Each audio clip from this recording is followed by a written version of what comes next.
आज मुझे इन्होंने कहा नहीं सर आप नहीं कर सकते, आई एम सॉरी। ये देखिए ये देखिए ये क्या है, ये देखिए ये देखिए ये क्या कर रहे हैं, ये क्या है, ये क्या है,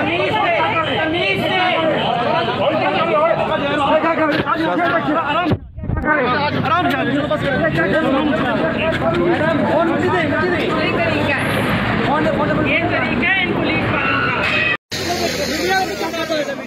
कानूनी कर रहे हैं,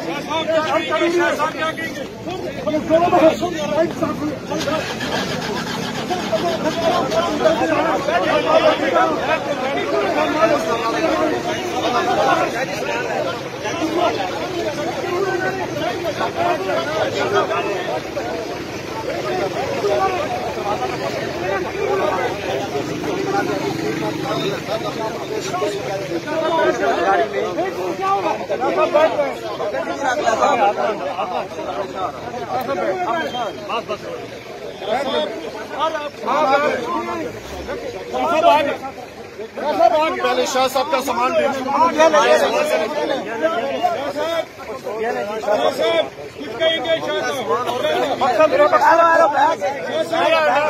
एक और छोटा बैग है।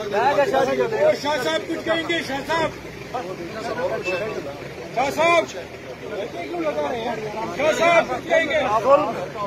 नाइंसाफी सुप्रीम कोर्ट के ऑर्डर का मजाक किया गया, सुप्रीम कोर्ट ने रिहा किया और ये मुझे दोबारा गिरफ्तार कर रहे हैं झूठे मुकदमे में।